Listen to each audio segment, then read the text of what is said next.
बिस्मिल्लाहिर्रहमानिर्रहीम। अस्सलामु अलैकुम वरहमतुल्लाहि वबरकातुहू। नाज़रीन, अल्लामा इब्न हजर रहमतुल्लाह अलैह अपनी किताब दर्द कामिना में लिखते हैं कि जब मंगोलों ने पूरी मुस्लिम दुनिया पर कब्जा कर लिया तो वो दिन बड़े दर्दनाक दिन थे। ऐसे आलम में एक मंगोल सरदार ईसाई हो गया।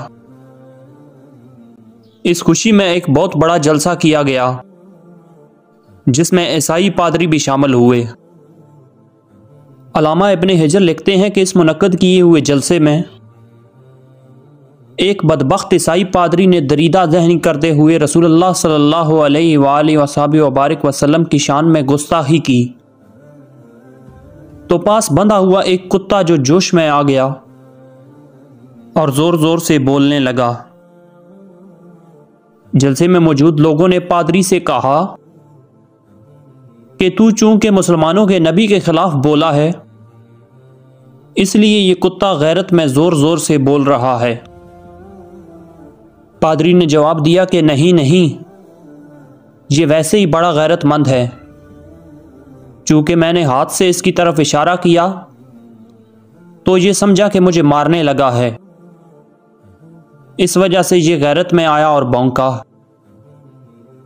ये कहने के बाद पादरी ने दोबारा अपनी तकरीर शुरू की और फिर वही गलीज हरकत की और दोबारा रसूलुल्लाह सल्लल्लाहु अलैहि वसल्लम की शान में गुस्ताखी करना शुरू कर दी।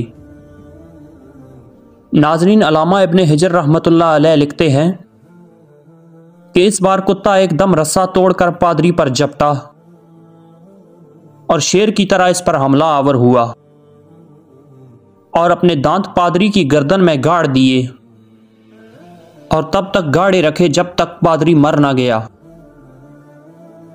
अल्लामा इब्न हजर लिखते हैं कि इस वाक़या को देखकर तकरीबन 40,000 मंगोलों ने इस्लाम कबूल कर लिया।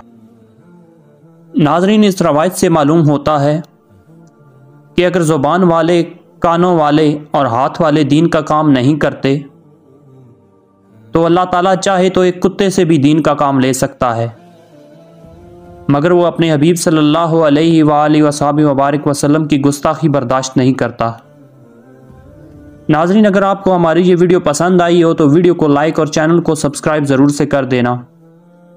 अपना बहुत सारा ख्याल रखिएगा, साथ हमारे इस चैनल का भी। अल्लाह हाफिज़।